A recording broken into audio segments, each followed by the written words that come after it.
Halo, Assalamualaikum warahmatullahi wabarakatuh. Salam sejahtera untuk kita semua. Bertemu lagi dengan saya di pertemuan ke-8. Pertemuan ke-8 kali ini kita membahas tentang sinyal AC dan sinyal DC ya. Di mata kuliah rangkaian elektronika 1. Oke, seperti apa sinyal AC dan DC? Kita simak penjelasan berikut ini. Tujuan Anda mengenal sinyal AC dan DC adalah supaya Anda bisa menjelaskan bagaimana konsep sinyal AC pada rangkaian. Kemudian bagaimana konsep sinyal DC pada rangkaian. Dan di akhir-akhir materi adalah Anda bisa mengetahui dan menjelaskan bagaimana cara kerja transformator.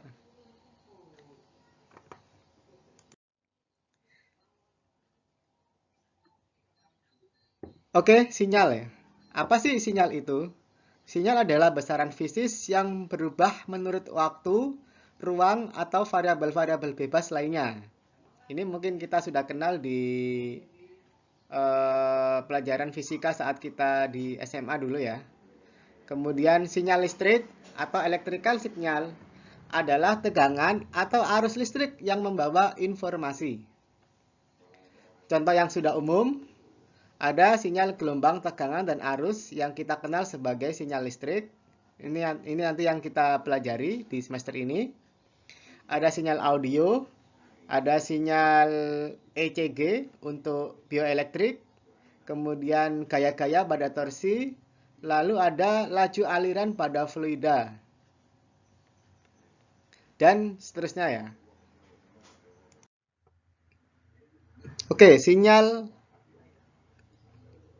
itu terbagi menjadi dua, yaitu sinyal analog maupun digital. Ini bentuk dari sinyal analog.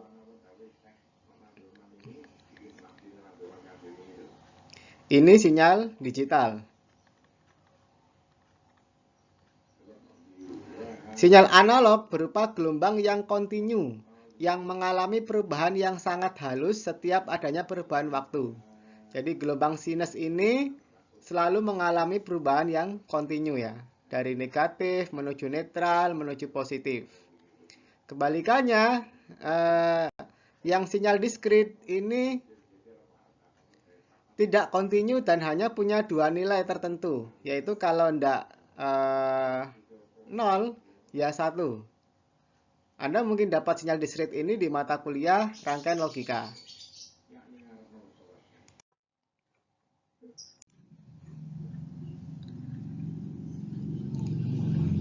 Nah, sinyal analog atau isyarat analog adalah sinyal data dalam bentuk gelombang yang kontinu ya.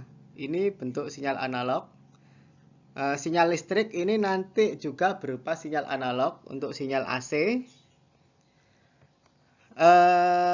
Gelombang pada sinyal analog yang umumnya berbentuk gelombang sinus itu memiliki 3 variabel, yaitu yang pertama amplitudo, ukuran tinggi rendahnya, ini namanya amplitudo, tinggi rendahnya. Kemudian frekuensi ya, banyaknya gelombang sinyal dalam 1 detik. Kemudian fase, besar sudut dari sinyal analog pada saat tertentu. Ini fase. Sinyal diskrit itu bentuknya seperti ini. Jadi ada dua nilai, low dan high. Ini low, ini high. Sinyal listrik AC, AC singkatan dari alternating current ya, atau arus bolak-balik. Kenapa bisa bolak-balik? Karena sinyalnya dia dari netral menuju ke titik tertinggi, peaknya, amplitudo. Kemudian dia menuju lagi ke titik netral, kemudian menuju ke titik paling rendah, negatif.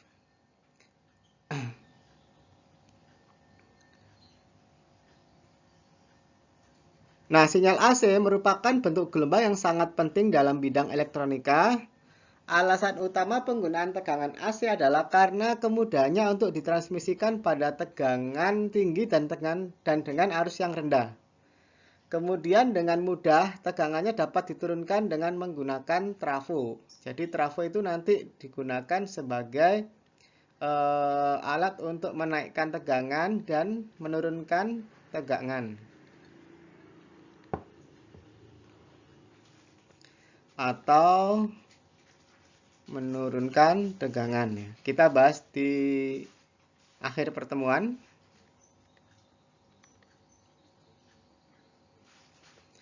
Nah, ini adalah bentuk sinyal AC ya. Karena tegangannya dari berubah-berubah dari plus ke minus, minus ke plus, sehingga dinamakan arus bolak-balik ya. Ini puncak tegangan, ada amplitudenya, ini ada time period, satu gelombang penuh. Peak to peak itu puncak ke puncak. Sifat sinyal AC itu tegangannya berubah-ubah dari positif ke negatif atau sebaliknya ya. Kemudian nomor 2, arusnya juga berubah dari arah yang satu ke arah yang lain secara berkelanjutan. Nah, satu set ini dari gelombang penuh, ini namanya satu gelombang. Kemudian banyaknya gelombang yang terbentuk dalam satu detik itu namanya frekuensi. Yang diukur dalam satuan Hertz. 1 Hertz sama dengan 1 gelombang per detik. Sinyal sinus yang ideal itu seperti ini ya. Jadi antara perubahannya sama, kontinu. Sifat sinyal AC yang lain adalah ada amplitudo, puncak tegangan, peak to peak dari puncak ke puncak, kemudian ada time period, adalah waktu yang dibutuhkan untuk satu siklus gelombang. Nah, kita belajar gelombang sinyal AC. Sinyal AC itu bentuk umumnya adalah bentuk sinus. Bentuk sinus itu seperti apa? Sinus itu seperti ini. Nah, ini ya bentuk sinusnya. Grafik yang ke kanan adalah menunjukkan time, yang ke atas adalah voltage. Puncak ini adalah positif maksimum tegangan, ini adalah negatif maksimum tegangan. Bentuk umumnya kalau kita mengenal sinyal AC itu biasanya berlambang dengan seperti ini. Atau kalau kita bawa ke rangkaian, bentuknya begini. Nah, ini berarti sinyal AC.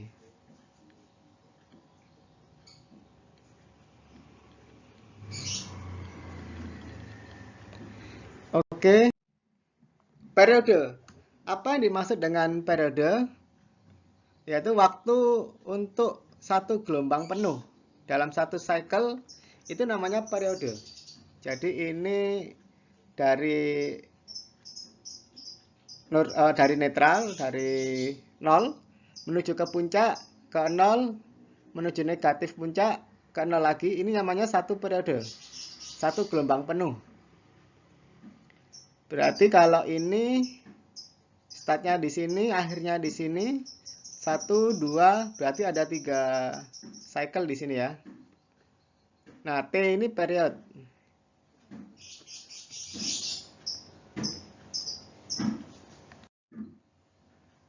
Peak value sinyal sinus, nilai puncak. Nilai puncak biasa kita sebut dengan VP. Ini VP plus ya. Kemudian yang ini adalah VP negatif. Karena ini tegangannya 8, maka ini adalah 8 volt peak actual value. Atau sama dengan 16 volt peak to peak. Ini 16 VPP.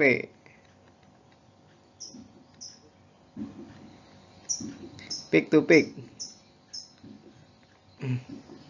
Dimana kalau VPP sama dengan 2 VP dan IPP sama dengan 2 IP.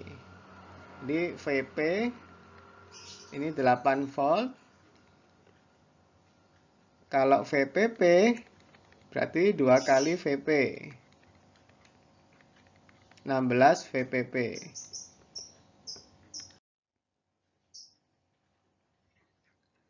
Kemudian nilai tegangan pada sinyal AC. Atau biasa kita kenal nilai V sesaat. Kenapa V sesaat? Karena tegangan di AC itu berubah-ubah. Tidak konstan seperti sinyal DC. Jadi tegangan tergantung Anda mensamplingnya di mana. Ketika T1 ini saya sampling, ternyata tegangannya masih di sini. Ketika T2, tegangannya di sini. Ketika T3, ternyata sudah di puncak. Dan seterusnya. Misal ini ya, ini dalam waktu 1 detik, ternyata tegangannya masih 3,1 volt. Nih. Kemudian ketika 2,5 detik, tegangannya 7. Ketika saya sampling di 12 mikrosecond, oh ini satuannya mikrosecond ya, bukan detik. Maka tegangannya ada di sini, min 5,9. Nah, nilai sesaat suatu tegangan atau arus adalah nilai tegangan atau arus pada sembarang waktu peninjauan. Nilai sesaat tegangan dan arus disimbolkan dengan huruf kecil, yaitu V dan I. Sinyal AC kalau Anda lihat di osiloskop, itu tampilannya seperti ini ya. Berbentuk gelombang sinus. Di sini ada beberapa penjelasan, ada Vmax, Vmin, VPP, Vtop, Vbase, Vamp, Vaverage, Vmin, Vrms, dan CRMS.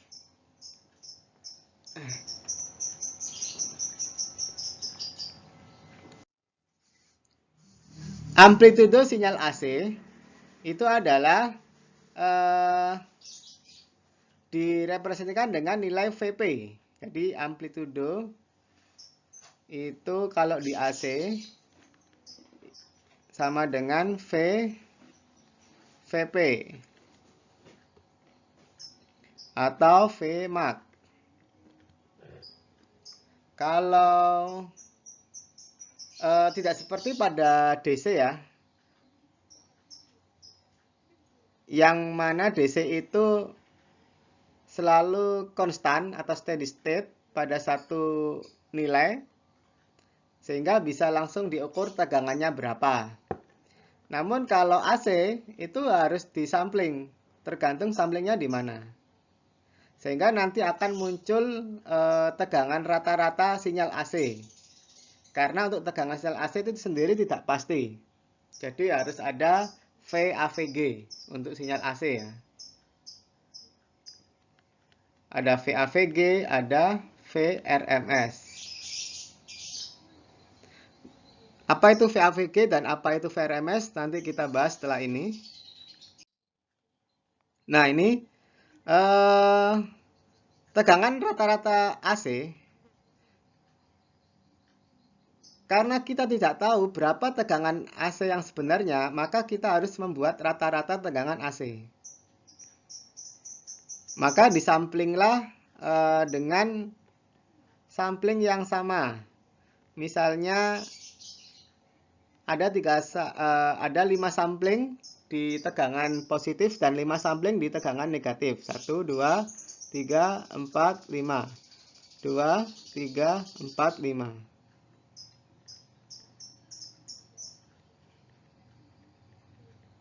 Nilai-nilai tegangan ini kemudian dijumlahkan dan dirata-rata.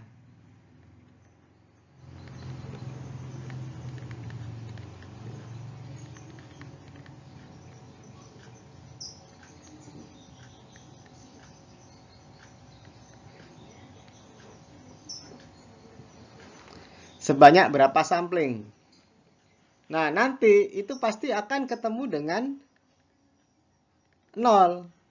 Karena saling menghilangkan. Sehingga biasanya VAVG itu hanya diambil satu sampling. Menjadi hanya ini saja. Nah, 1, 2, 3, 4, 5. Supaya tidak 0. Jadi hanya satu gelombang.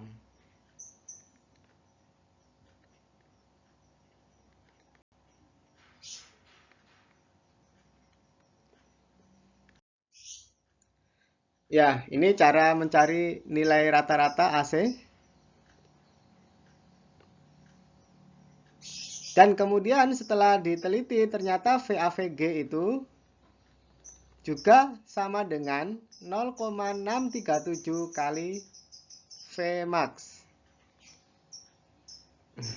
Ini ya. Jadi kita tidak perlu lagi merata-rata karena nilainya pasti sama dengan ini. Nah, kemudian sekarang ada namanya VRMS. Apa itu tegangan VRMS? Kalau 0 tegangan VAVG itu tegangan rata-rata 0,637 kali Vmax. Nah, ini itu tegangan rata-rata bukan sama seperti tegangan DC yang konstan ya. Nah, ini karena pasokan DC itu selalu konstan, sedangkan untuk AC itu tidak tetap tapi selalu berubah-ubah. Maka dengan demikian nilai ekuivalen untuk sistem arus bolak-balik yang menyediakan jumlah daya listrik yang sama dengan beban sebagai rangkaian ekuivalen DC disebut nilai efektif. Nah, nilai efektif ini kita kenal dengan sebuah tegangan VRMS atau root mean square. Ini ya. Ini VRMS. Nilai tegangan V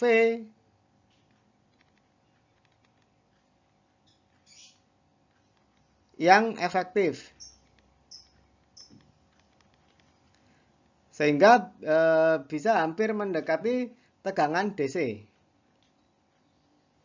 Nah, perlu diketahui bahwa tegangan yang ada di rumah kita itu adalah dalam bentuk VRMS ya.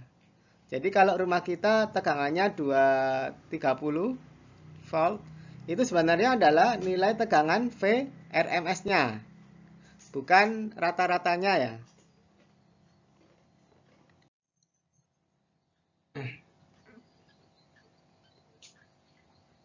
Jadi VRMS value itu adalah tegangan yang kira-kira mendekati tegangan ekuivalennya DC.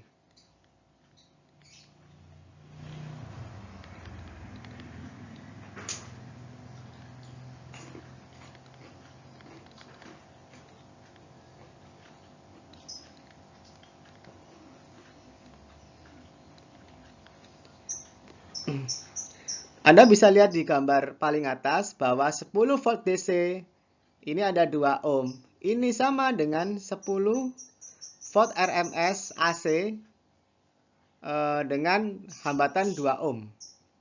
Untuk mencari VRMS itu adalah rumus AVG, tapi dipangkatkan kemudian di akar. Seperti ini ya.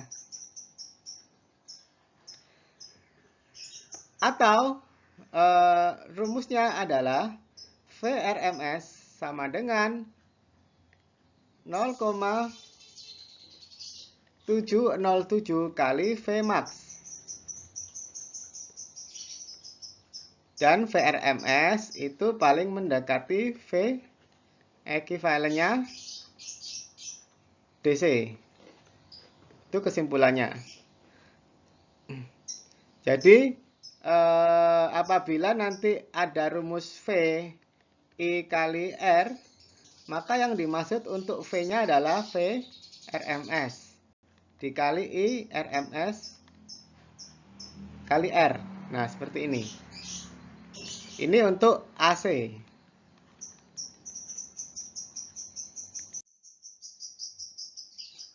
Kenapa kita pakai root mean square atau RMS? Agar kita bisa menghitung nilai rata-rata dari satu full gelombang.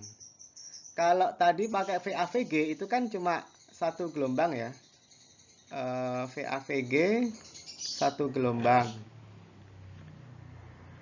Lah VRMS itu bisa full. satu gelombang. Ini VAVG itu setengah ya, setengah gelombang. Kalau FRMS itu full satu gelombang.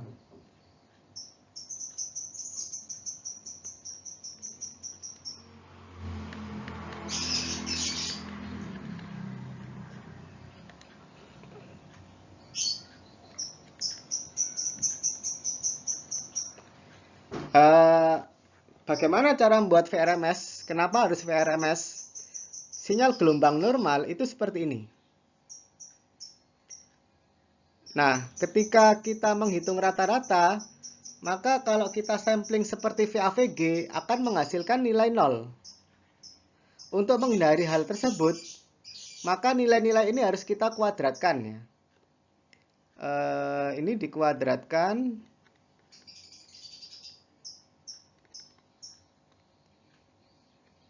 Sehingga berbentuk ini. Nah, sinyal VP-nya 2 sekarang menjadi 4. Kemudian setelah dikuadratkan, kita akar. Maka akan kembali seperti semula. Menjadi seperti ini, 2. Nah, dengan demikian, barulah kita cari rata-ratanya.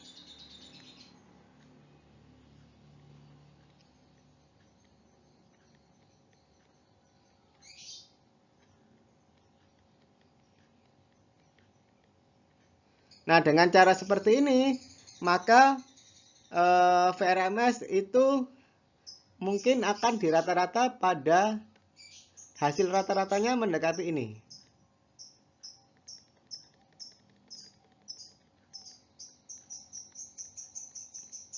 Atau rumusnya 0,707 kali V max.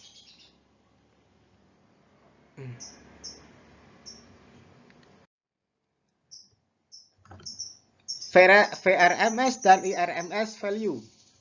Untuk mencari VRMS, maka rumusnya IRMS kali R. Ini untuk sinyal AC.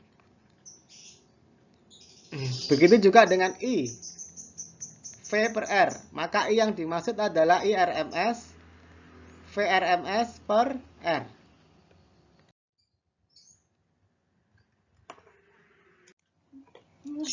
Oke, ini adalah RMS voltage equivalent.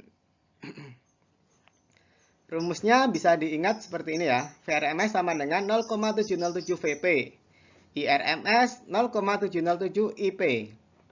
VP sendiri ada tegangan maksimum puncak itu adalah VP sama dengan 1,414 dikali VRMS. IP juga demikian, 1,414 dikali IRMS.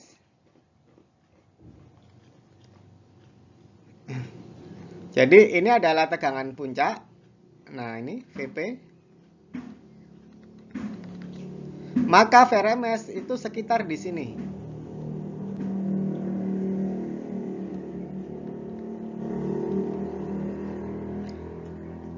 Ini setengah gelombang. Terus ini adalah satu full gelombang.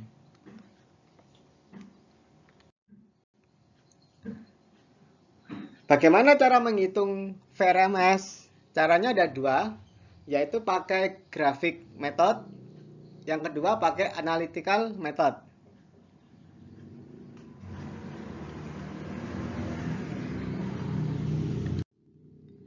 Kalkulasi VRMS menggunakan graphical method. Caranya adalah dengan mengambil nilai sesaat yang berjarak sama sepanjang bentuk gelombang. Jadi kita sampling ya. Di setiap titik, di sampling pertama, kedua, tiga, dan seterusnya. Ada berapa sampling ini? 3, 6, ada 10 sampling ya.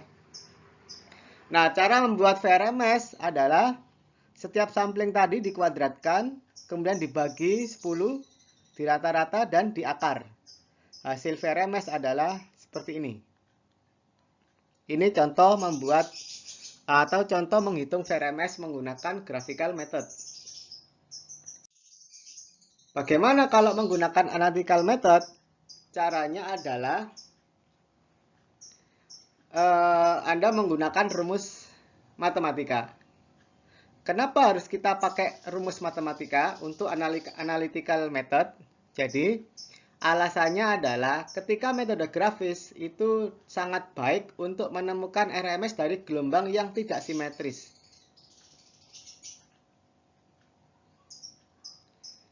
Gelombang sinusoidal murni dapat menggunakan dengan cara matematika. Jadi kalau Anda pakai grafis, itu sangat cocok jika gelombangnya tidak simetris. Contohnya seperti ini. Ya, ini adalah gelombang sinus yang tidak simetris.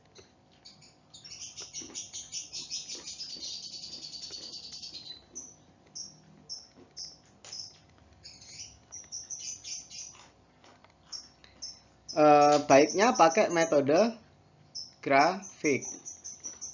Tapi kalau sinyalnya itu kontinu, sinus, seperti ini,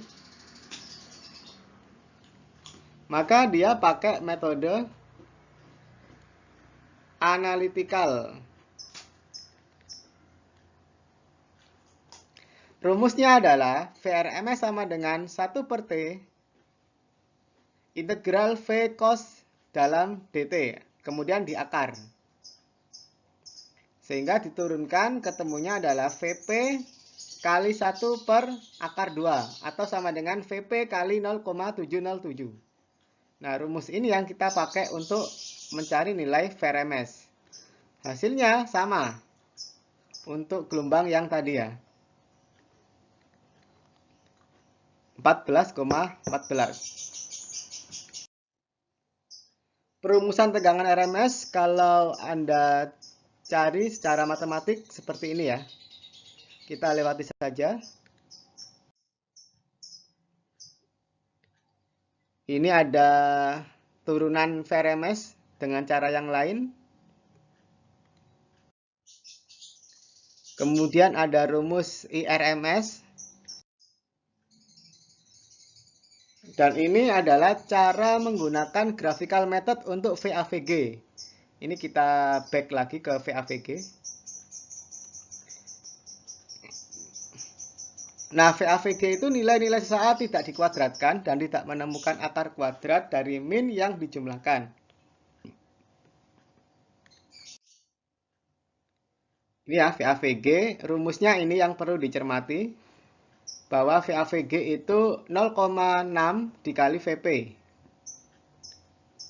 Jadi kalau VAVG 0,6 kali VP, kalau VRMS 0,707 kali VP. Kita lewati saja turunan rumus ini.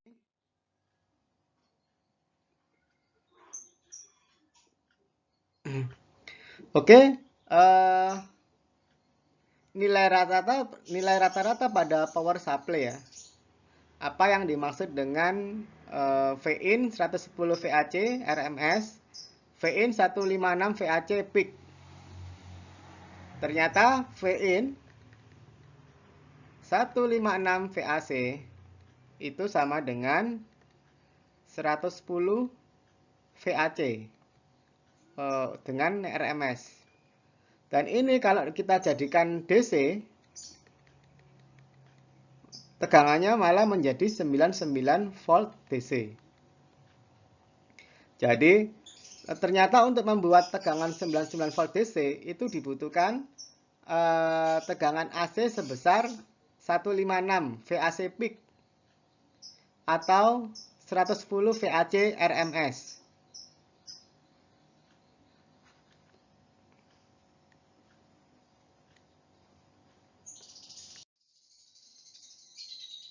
Contoh, bagaimana mencari VP, VPP, VRMS, dan VAVG dalam grafik sinyal sinus ini.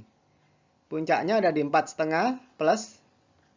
Ini 4,5 VP. Ini 4,5 mins. Sehingga VP 4,5 volt. VPP 2 kali VP 9 volt. VRMS 0,7 kali 4,5 sama dengan 3,14. VAVG 0,6 dikali 4,5 volt sama dengan 2,8 volt. Frekuensi adalah banyaknya gelombang dalam 1 detik. Rumusnya V sama dengan I per T. Dan T sama dengan 1 per F. Ya, ini ilustrasinya. Dalam waktu 33 milisecond,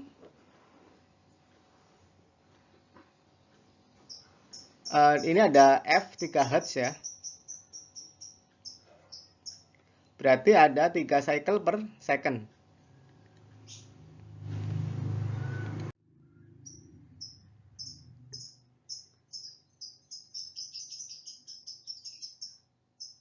Di sini ada penjelasan tentang pengukuran angular di degree dan radians ya. Ini bisa Anda pelajari sendiri.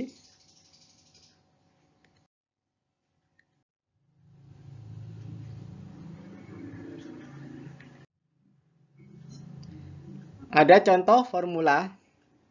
Berapa tegangan yang didapatkan ketika saya mencuplik di derajat 60 derajat. Untuk tegangan ini 60 derajat ya. Rumusnya adalah A sin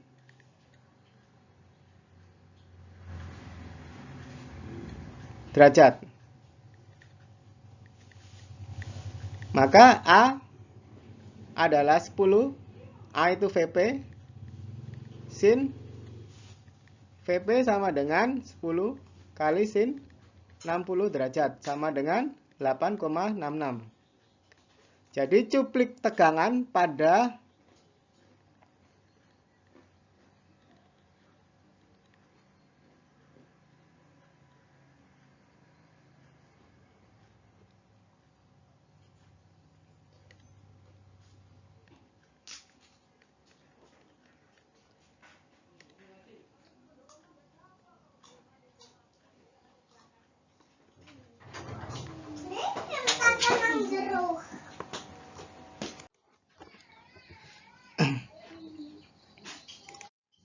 Oke, kemudian kita belajar tentang transformator.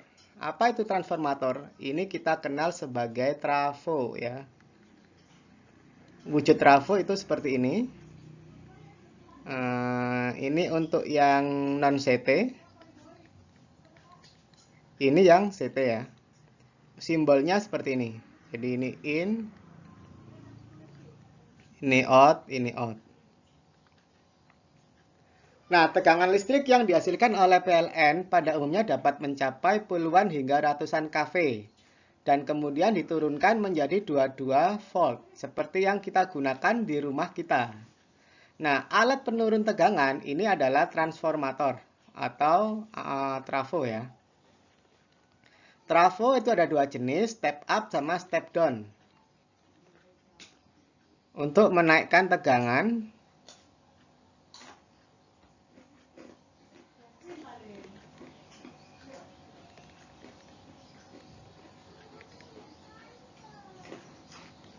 kemudian ada step down untuk menurunkan tegangan. Jadi ada dua jenis.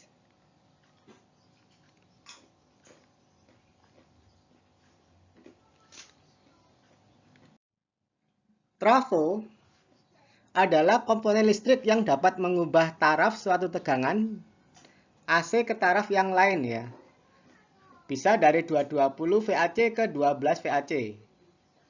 Atau up dari 110 VAC ke 220 VAC.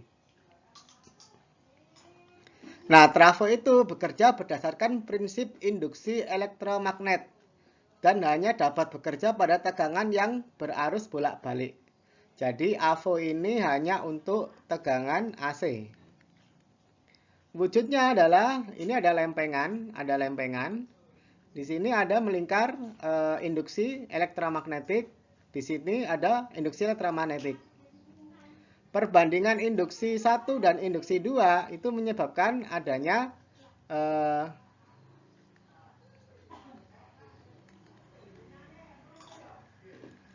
induksi 2, ada step up sama step down.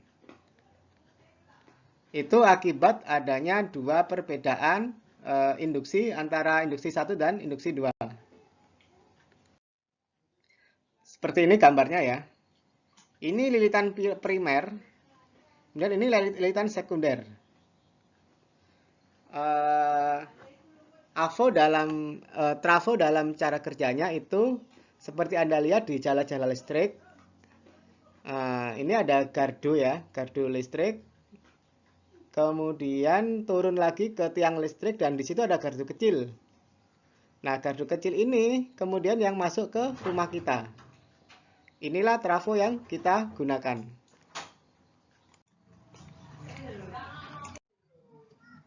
Prinsip kerja trafo sebagai contoh, 1 lilitatan pada kumparan primer dan 10 lilitatan pada kumparan sekunder akan menghasilkan tegangan 10 kali lipat dari tegangan input pada kumparan primer. Nah, jenis ini biasanya dinamakan sebagai trafo step up. Sebaliknya, jika terdapat 10 lilitatan pada kumparan primer dan 1 lilitatan pada kumparan sekunder, maka tegangan yang dihasilkan adalah 1/10 dari tegangan primer, atau biasa dinamakan sebagai tegangan step down.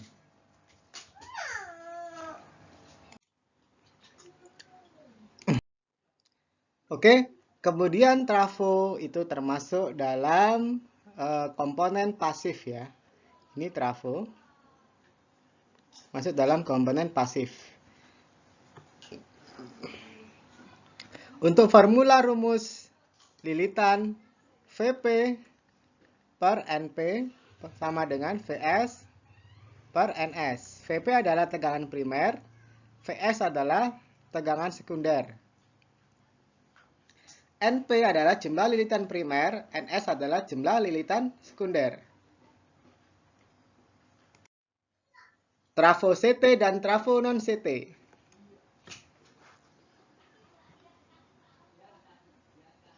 Trafo non-CT itu hanya menghasilkan 2 titik poin, yaitu tegangan plus sama tegangan ground. Kalau trafo itu non-CT, maka ada tegangan 0, netral, dan tegangan plus 25, serta min 25. Ini untuk non-CT. Jadi bedanya kalau CT itu bisa menghasilkan 3 titik poin plus 25, 0 sama min 25 misalnya. Untuk mengeluarkan 25 volt, min 25 volt, dan tegangan netral. Kalau non-CT khusus 2, 25 volt plus sama 0 volt. Bedanya itu. Secara fisik, bedanya kalau CT itu ada tulisan CT di sini ya. Tuh.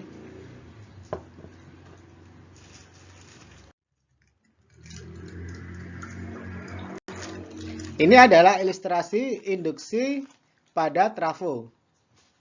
Jadi lilitan ini berupa tembaga yang ada perbandingannya.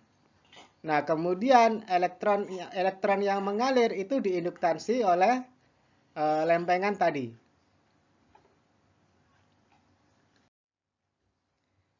Trafo modifikasi. Jadi, bagaimana cara menggabungkan dua trafo untuk meningkatkan arus tanpa menambah tegangan? Caranya seperti gambar A dan B.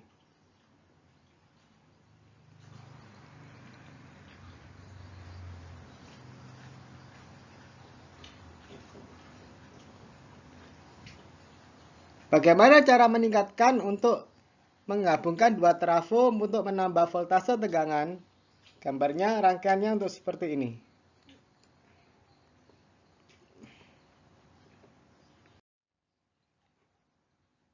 Ini ada beberapa contoh.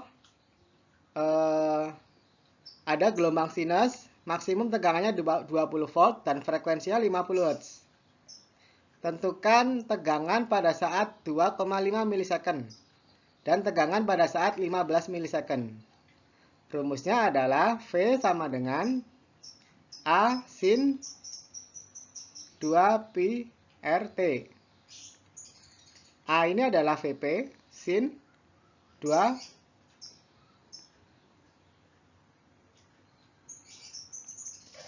pi. P adalah 1 per F ya. Berarti 1 per 50. Vp-nya 20. Dan hasilnya adalah 14,4. Sama seperti ini. Begitu pula jika 15 milisecond. Hasilnya ini.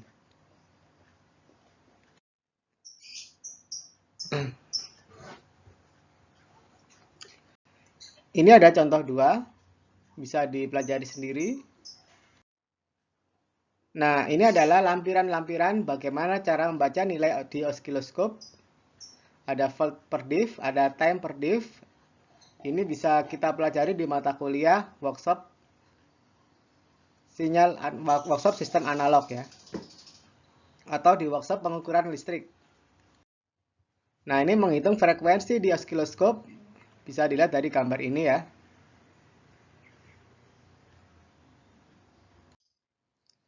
Nah, kemudian sinyal DC. Sinyal listrik DC adalah sinyal yang mempunyai nilai tetap atau konstan terhadap satuan waktu. Artinya, dimanapun kita meninjau arus tersebut pada waktu berbeda, akan mendapatkan nilai yang sama. Gambarnya seperti ini. Nah, sinyal DC ini konstan. Tetap dinilai, misalnya ini 10 volt. Dimanapun kita duplik, tetap nilainya 10. Ini T ya. T ke-1, T ke-2, T ke-3 ini tetap 10 volt. Ini juga sama 10 volt. Ini juga sama 10 volt. Jadi tetap continue. Itu namanya sinyal DC. Nah, sifat sinyal AC seperti yang sudah saya sebutkan. Oh, ini DC, maaf.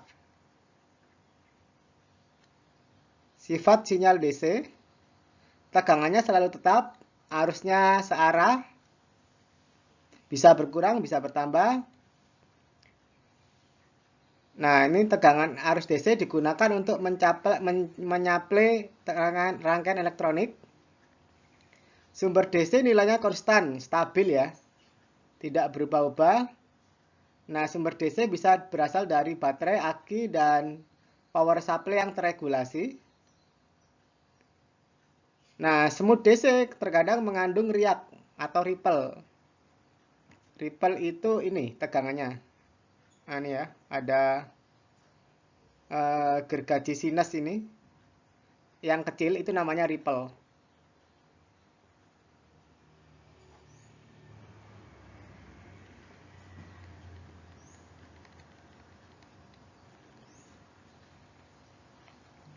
Nah, tegangan yang mengandung ripple, walaupun tidak konstan ya, ada ripple-nya, itu masih tetap bisa digunakan untuk mensuplai rangkaian elektronik. Asalkan nilai ripple-nya tidak terlalu besar. Apabila tegangannya seperti ini, setengah gelombang, itu dinamakan varying DC. Dan ini tidak cocok untuk mensuplai rangkaian elektronika. Jadi, minimum bentuk sinyal DC adalah sinyal DC yang ripple untuk bisa mensuplai rangkaian elektronik. Nah, seperti ini masih bisa.